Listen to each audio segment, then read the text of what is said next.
Bueno, muy bien. Muy buenas tardes a todo el auditorio que tenemos presente el día de hoy. Tengo el gusto de estar aquí presentando esta conferencia especializada. Y es que la transformación digital es una parte muy importante que acompaña a la transformación cultural en las empresas. Es por ello, por lo que transformar digitalmente una compañía implica mucho más que introducir tecnología digital. Para transformar digitalmente una empresa, se tienen que cambiar hábitos, actitudes, competencias y su forma de entender y trabajar los procesos organizativos. Para abordar este tema, precisamente, tenemos dos extraordinarios invitados que nos hablarán sobre aceleración digital, cómo atraer, seleccionar y desarrollar líderes transformadores. Para eso recibimos y les doy una calurosa bienvenida a Pablo Perella, socio director de Talent Corporate Solutions en Norteamérica y presidente global de Kennedy Executive Search. De la misma manera, a Iñaki Saltor, fundador y director general de Saltor Executive Search y partner para España de Kennedy Executive Search. Pablo, Iñaki, qué gusto tenerlos aquí esta tarde y con mucho gusto les entrego el auditorio para que tengamos esta grandiosa oportunidad de escucharlos. Estupendo, muchas gracias. Muchas gracias, Juan Carlos. Es un placer estar aquí junto a Iñaki y con tu audiencia en México. Entonces voy a proceder a compartir el slide. Tenemos con Iñaki, somos parte de Kennedy Executive Search, que es una network global, y trabajamos muy conjuntamente para nuestros clientes a través de las distintas regiones y los países. Lo que queremos hacer en este momento con Iñaki es enfocarnos realmente en estos líderes transformadores que son los que van a llevar adelante los procesos de aceleración digital de las empresas. Pero antes de iniciar con preguntas y respuestas que les agradecemos a ver y continuar enviando, quisiéramos dar una idea sobre un marco de referencia para que ustedes puedan también pensar sobre la problemática y las oportunidades en la transformación digital. El concepto fundamental, creo que todos estamos de acuerdo, es que estamos en una carrera contra reloj, donde no solamente las organizaciones basadas en tecnología, sino todas las empresas, gobiernos, organizaciones sin fines de lucros están en este proceso. Y el talento, por supuesto, es un talento escaso. Entonces, ¿quiénes son estos líderes transformadores que todas las empresas están buscando? Son realmente aquellos que toman la tecnología y la transforman en resultados. ¿Qué es lo que realizan? Un diseño de una visión digital, y para ese diseño realmente tienen que involucrar a toda la organización. Hoy por hoy no existe la parte digital como una parte separada del resto de las unidades de negocios o funciones. Tiene que estar completamente integrada y tener un buy-in, una adopción por parte de todos. También son individuos que tienen muy claro cómo llevar ese proceso a la realidad en una forma efectiva. La parte de manejo de proyectos, manejo de prioridades, de recursos es absolutamente clave en estos líderes transformadores. Y finalmente, ellos saben que estas capacidades y habilidades no son estáticas, sino que van a ir evolucionando y tienen que ir adaptándose a la situación de mercado, la situación de los consumidores, la situación de el talento disponible en determinados países y mercados, con lo cual un objetivo fundamental de estos transformadores es crear los motores internos de organizaciones para que estas habilidades sigan creciendo y desarrollándose de una forma sustentable. Ahora bien, ¿dónde ellos hacen la diferencia? Claramente en los resultados. Y esos resultados se van a dar en 3 lugares primariamente para cualquier organización. El primero es en crear una experiencia absolutamente ganadora con los clientes, ya sea consumidores, usuarios, B2C, B2B. Segundo, lograr un salto exponencial en la efectividad y la eficiencia de los procesos internos. Realmente es algo interno, pero es fundamental para lograr el punto 1, de experiencia ganadora. Y finalmente, en los casos que generalmente uno reconoce más fácilmente son los cambios en el modelo de negocio, la reinvención o la adopción o la incorporación de nuevos modelos de negocio para las compañías. Y tengo básicamente 3 ejemplos en México de empresas que han realizado esto con un éxito rotundo. Una es Cemex, que realmente ha reinventado la experiencia del cliente a través de lo que se llama Cemex Go, donde absolutamente todo lo que tenga que ver con la adquisición de los productos de Cemex y los servicios se hace online, se puede hacer a la computadora, hacer un teléfono, se permite hacer el control en tiempo real de dónde está un pedido, la entrega en este momento de concreto, los pagos, y hasta se puede planificar y hacer presupuestos a través de la herramienta. Claramente todo lo que una persona que está a cargo de una construcción requiere. Un ejemplo en cuanto a aquellas eficiencias internas, llegando al próximo nivel, lo encontramos en otra compañía conglomerado mexicano muy grande llamado Signux, donde en la división Prolec, que fabrican transformadores, existía la forma tradicional de tener planos de productos, diseño de especificaciones en una ida y vuelta con los clientes, en archivos PDF, emails, documentos. Signux ha realmente está revolucionando el diseño de productos y la interacción con clientes a través de la realidad virtual, donde los clientes, los ingenieros de los clientes y los ingenieros de Prolec básicamente están coordinados en tiempo real, trabajando en conjunto y entrando dentro de estos equipos para lograr el producto final. Y esto en, por supuesto, tiempo récord y con los presupuestos acordados. Y finalmente, con nuevos modelos de negocio, alguien tan reconocido en México como Rotoplas, que uno los puede distinguir muy fácilmente en los techos de muchas casas. Rotoplas también está con un cambio de modelo de negocio muy interesante, donde en vez del tanque de agua, lo que ellos están comercializando es agua filtrada. Es un servicio donde tiene un valor por suscripción y ellos se encargan absolutamente de todo lo necesario para que el consumidor tenga esa agua en perfecto estado en su casa o en su empresa. Con eso les voy a dar la palabra a Iñaki, que va a entrar más en detalle sobre los líderes transformadores. Gracias, Pablo.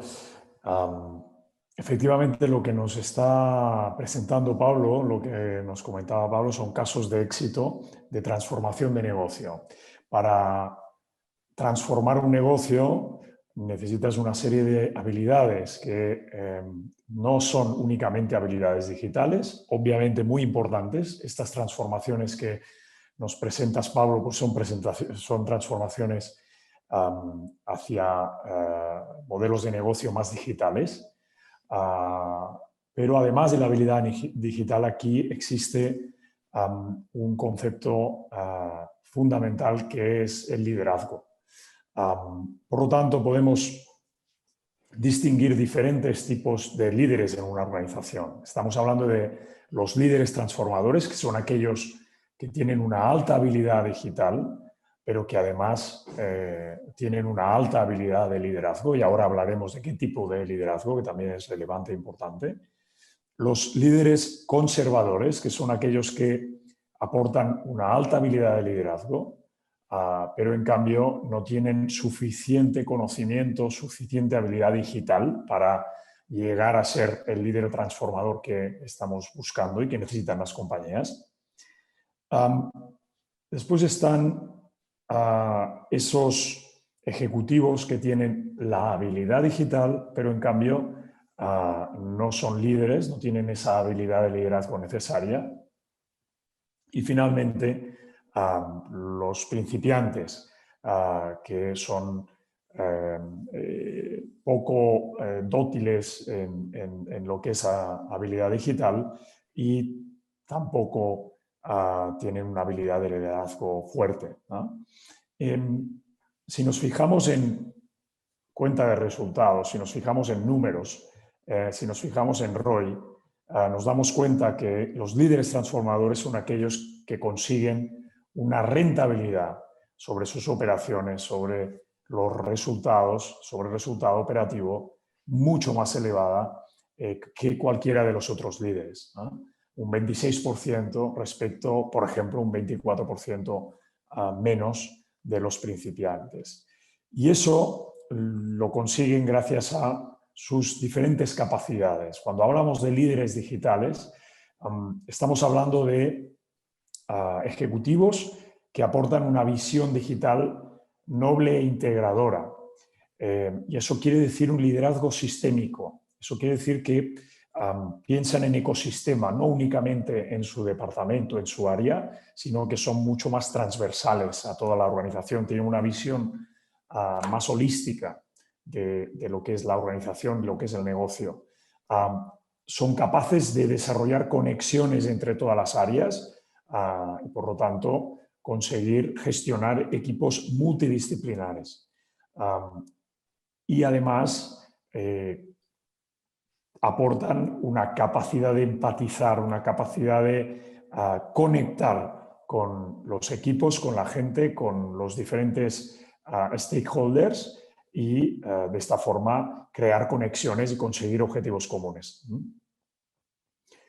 Son diferentes los conservadores porque, a pesar de que pueden aportar un liderazgo potente y tener visión, necesitan que otros tomen la iniciativa porque no tienen esa habilidad digital que les permita ir delante de los proyectos, ¿no? Si nos fijamos en la banda izquierda, los fashionistas no tienen esa visión estratégica e integradora. Pueden tener una alta agilidad de aprendizaje, pero no de forma holística, más fragmentada, y tienen una más baja capacidad de crear conexiones. Y por último, los principiantes, los cuales, pues, además de no tener esas ventajas digitales y esa educación digital, tampoco tienen esa habilidad de liderazgo necesaria.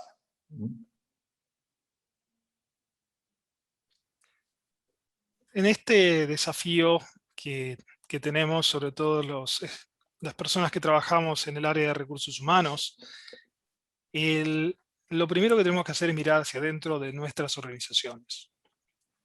Hoy por hoy, una cuestión fundamental es entender que las nuevas generaciones son realmente nativas en lo digital y es realmente esas nuevas generaciones las que van a generar la facturación de la compañía en el futuro. Y van a ser también desde donde va a venir el talento que va a contribuir a nuestras empresas. ¿Qué generación es clave en este momento? ya no los millennials, sino la generación Z, que son aquellos que hoy por hoy los más viejitos de esta generación están abajo de los 25 años. Ese es un grupo que hay que mirar con mucho foco, tanto desde el punto de vista del consumidor como de nuestra fuente de talento. ¿Estamos seguros que lo estamos haciendo? Eso es una gran pregunta que todos nos tenemos que hacer. Segundo, como organización tenemos que tener una visión de futuro. No solamente hay una generación que puede entender el área digital, pero más allá de lo que hagamos en la parte digital, de las tecnologías que tengamos, les interesa la visión de la empresa en cuanto a la contribución, más allá del negocio, la contribución a la sociedad. Y esto es muy importante para las nuevas generaciones. Y al mismo tiempo, cuando existe ya ese propósito noble, que también es llamado, tiene que ser muy claro qué papel va a jugar lo digital. Y eso tiene que ser fácil de comunicar. Y está basado un poco en lo que hablamos antes, los tres grandes factores: la mejora de la experiencia del cliente, procesos mucho más eficientes y eficaces, y finalmente nuevos modelos de negocio que cumplan mejor o le den mayor satisfacción a las necesidades de los clientes y consumidores. Ahora bien, podemos tener estas visiones, pero tener grupos que no están trabajando internamente en forma holística o coordinada, un poco como decía Iñaki. Es fundamental que existe un alineamiento entre los líderes de las distintas áreas funcionales y las unidades de negocio en lo que se quiere lograr y en los procesos para lograrlo. Las inversiones, que en otras slides también, en otras transparencias les contábamos, son importantes. Podemos tener de nuevo una visión, gente alineada, pero hay que invertir, y hay que invertir apropiadamente. Claramente una inversión en el área digital va a competir con inversiones en otras áreas de la compañía. Tener los procesos apropiados de análisis y de toma de decisiones es fundamental.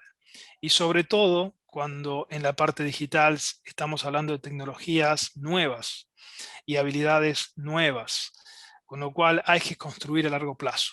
Y eso a veces es un desafío, pero es claramente una necesidad de liderazgo por parte de los equipos de talento y recursos humanos, de llevar al resto de los líderes de la organización esta necesidad y ser un poco los campeones de estos procesos. El último punto es básicamente lo que estaba comentando. Hay una necesidad de liderazgo y recursos humanos tiene que estar presente y ser centro, porque está en una posición única para orquestar las distintas áreas de la compañía y mostrar el futuro, sobre todo en la parte de talento y talento en el área digital. Entonces, ¿cómo hacemos en recursos humanos para generar este cambio? Y lo primero que tenemos que entender es que hay un cambio de paradigmas. Y ese cambio de paradigmas empieza con procesos internos, donde empezábamos hasta ayer muy enfocados en reclutar cuando necesitábamos, porque se iba una persona o porque teníamos que hacer una reestructuración. Realmente ese proceso está en el pasado. Hoy debe ser todo basado en los talent review, los procesos anuales de revisión de talento, con la matriz de 9 celdas, de potencial y de performance. Alinear eso con el análisis de los planes de sucesión, de las posiciones críticas y, por supuesto, el desarrollo de las personas clave. Muchas veces nos encontramos en situaciones con clientes donde sus cuadros de sucesión tienen gaps, tienen baches muy grandes. Entonces, en algunos casos hay que trabajar proactivamente haciendo lo que se llama talent mapping, mapeado de talento externo, no para ya salir a reclutar, sino para tener identificados aquellos talentos en áreas críticas a las cuales la organización puede llegar a tratar de atraer cuando sea necesario. Y también entender muy bien los incentivos que son necesarios, porque por ejemplo, hoy por hoy, distintos talentos, sobre todo en la parte de diversidad, están buscando cosas diferentes de las organizaciones a nivel de incentivos. El desafío antes era seleccionar, porque teníamos muchos candidatos para pocos puestos. Hoy es al revés, tenemos muy pocos candidatos y la clave está en atraer, pero también retener esos candidatos. Para lograr eso tenemos que tener un nuevo pensamiento en cuanto al proceso de adquisición de talento. Antes era todo basado, o hasta hace poquito muy basado en la eficiencia.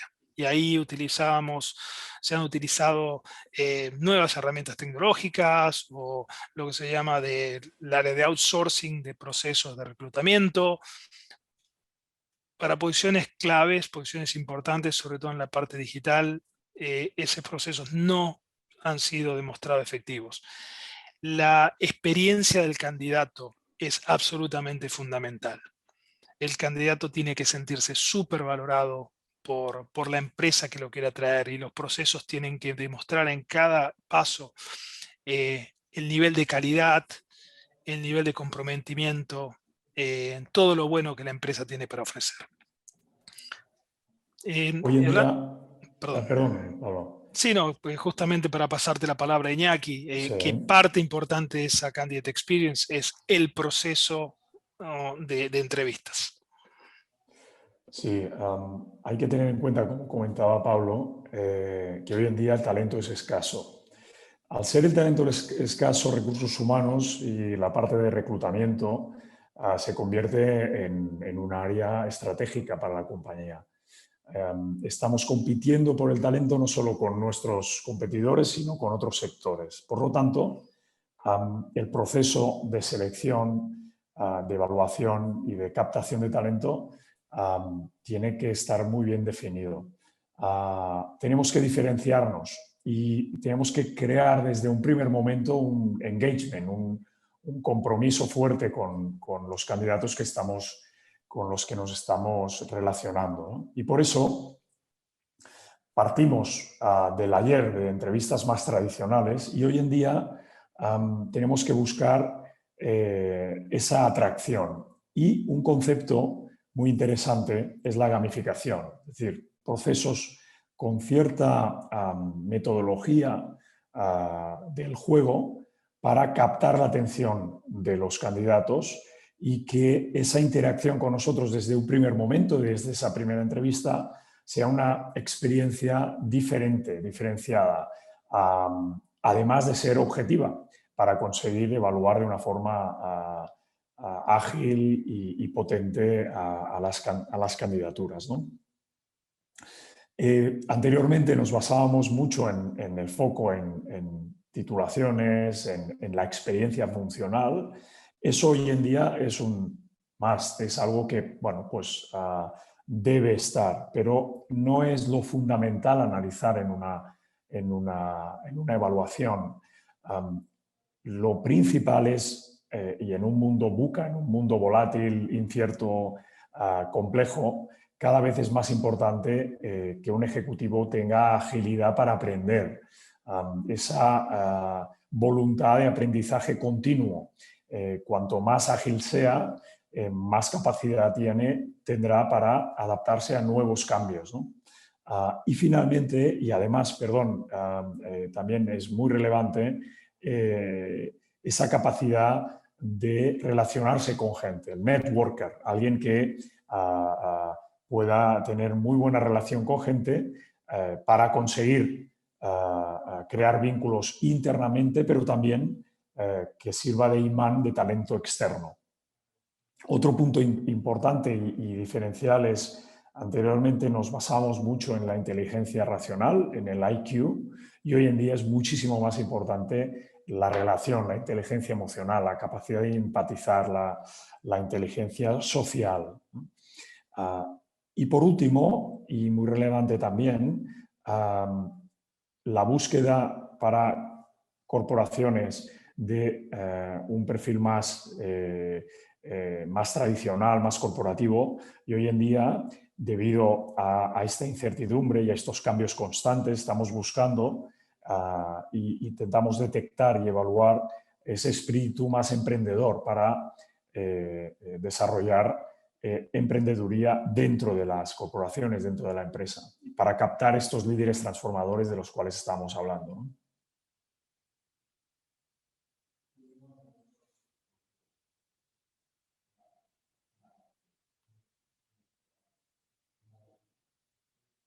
Pablo, no te estamos escuchando. Oh, perdón, lo tenía en mute. Muchas gracias, Iñaki. Decía Juan Carlos que con estas pocas, con esta pequeña presentación tratamos de dar un marco de referencia. Por supuesto es limitado dentro de lo que está en el tiempo, pero realmente queremos darle el concepto de qué es un líder digital, qué se espera de ellos, qué cambios tenemos que tener, sobre todo los especialistas en recursos humanos, en cuanto a nuestro liderazgo, en cuanto a la organización, para definir que existe una visión digital, que se entienda lo que se necesita para lograr el éxito aquí, y los procesos más definidos que tenemos que tener en cuenta dentro de recursos humanos para atraer y retener esos talentos. Espero que este marco de referencia sea interesante. Por supuesto, a los que tengan interés, avísennos si lo vamos a compartir esta presentación. Juan Carlos, estamos entonces en tus manos para preguntas. Sí, Pablo, muchas gracias y muchas gracias, Iñaki, pero déjenme decirles algo. Hoy encontramos muchas teorías y mucha información y muchos documentos sobre diferentes cambios y sobre cómo debe ser el liderazgo ante las diferentes situaciones actuales, etcétera, etcétera. Y lo que me llama la atención es que ustedes, con unos balazos muy concretos, nos han logrado transmitir ideas que son muy profundas. Tiene un valor muy importante porque no es un libro de una cantidad de hojas para que en unos pocos balazos, por ejemplo, algo que nos decía Iñaki al final sobre ya las empresas no están buscando la inteligencia racional de la gente, sino más otra vez ese humanismo, esa inteligencia emocional, esas habilidades sociales de networking para relacionarse, etcétera, etcétera. Y es lo que sucede, lo que está sucediendo en la realidad hoy en día por encima de muchas de estas teorías, ¿no?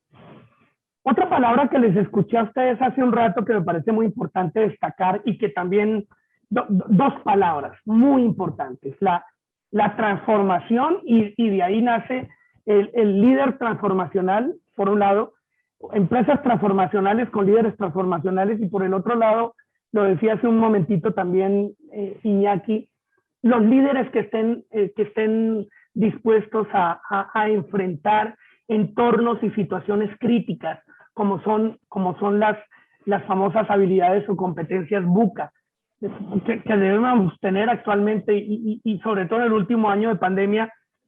Los líderes tenemos que enfrentar decisiones con variabilidad, con incertidumbre, con complejidad, con ambigüedad. Justamente del auditorio nos hacen esa pregunta: ¿cómo alinean ustedes esa transformación del liderazgo hacia las empresas transformadoras con esas competencias de liderazgo VUCA que deben tener actualmente los líderes? Bueno, si me permites, Juan Carlos, efectivamente, es decir, hoy en día competencias VUCA, o yo les llamo también agilidades, estamos buscando líderes que tengan esa capacidad, esa agilidad de generar cambios. Esos cambios son con personas, una agilidad a resultados, a conseguir resultados bajo diferentes entornos, una agilidad mental que les permita ser rápidos en identificar y en entender información compleja, agilidad al cambio, como comentaba, y luego una agilidad muy importante para adaptarse a este mundo incierto, que es el autoconocimiento, ¿no? Cuanto más bien te conozcas tus fortalezas, conozcas tus debilidades, más fácil te va a suponer un cambio o enfrentarte a un nuevo desafío, ¿no? Por lo tanto, es fundamental la evaluación de este tipo de competencias en los nuevos líderes, ¿no? Sí, totalmente alineado con Iñaki, Juan Carlos.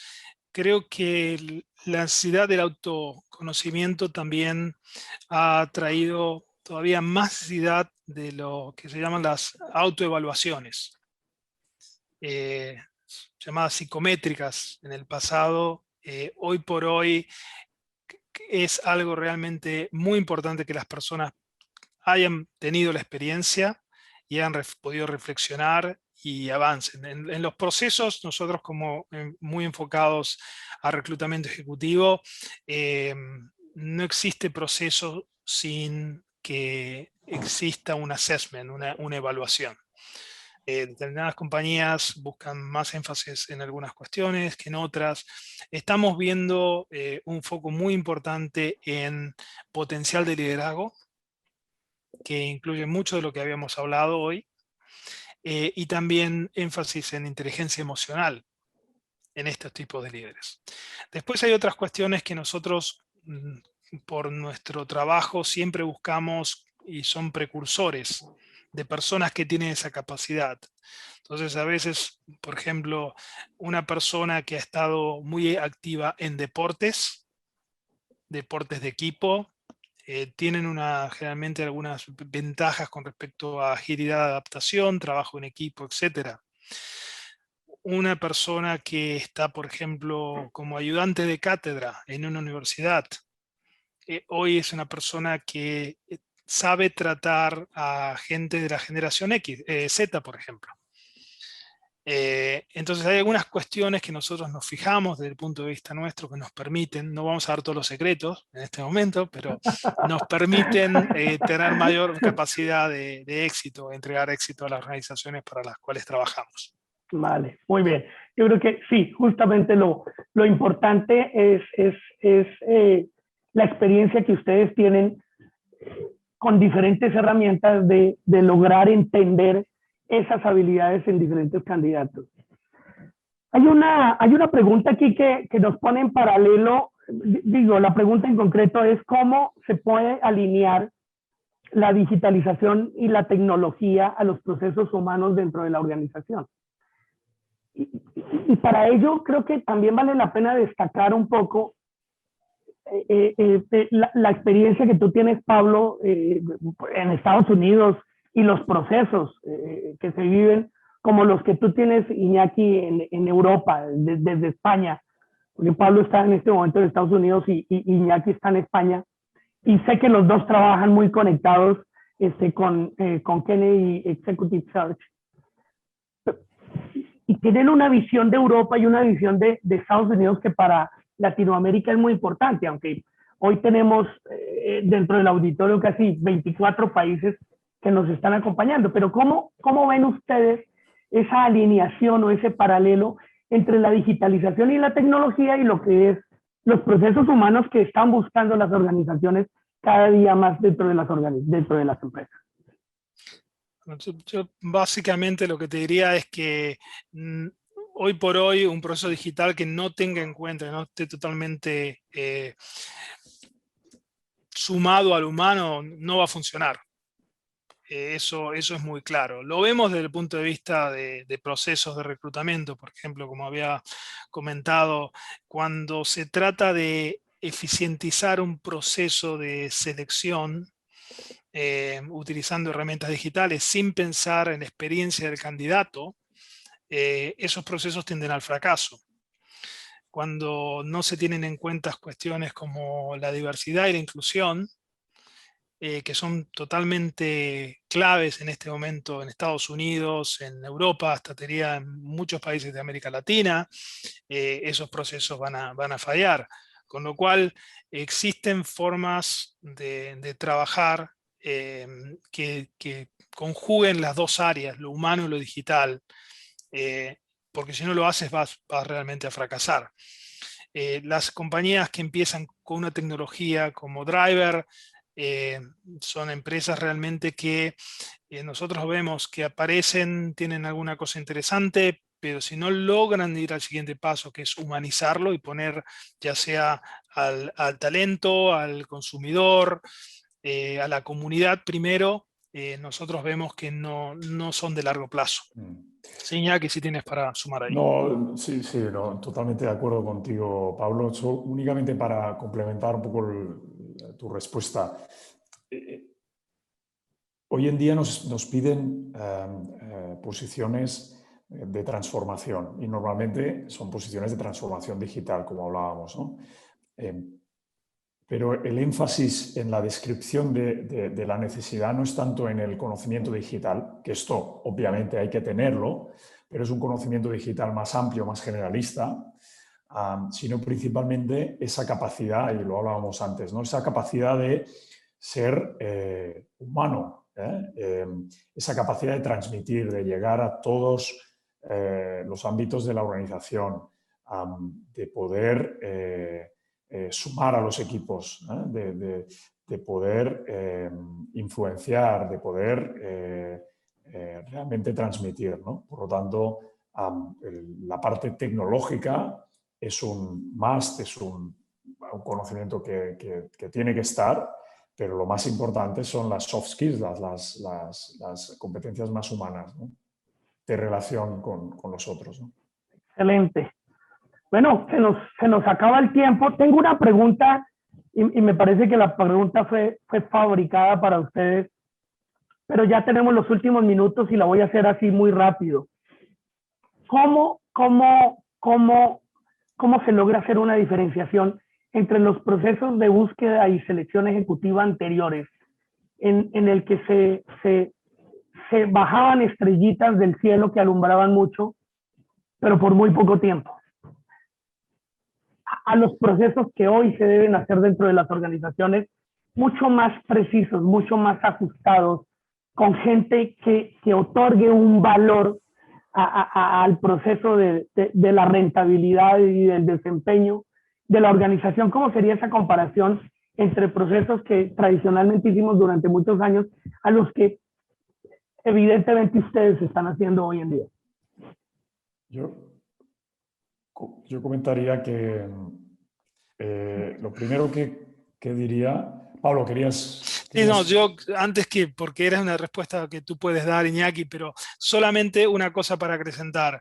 Yo creo que Iñaki va a responderte, pero una cuestión que siempre es muy importante es el alineamiento de la descripción de puesto en el inicio.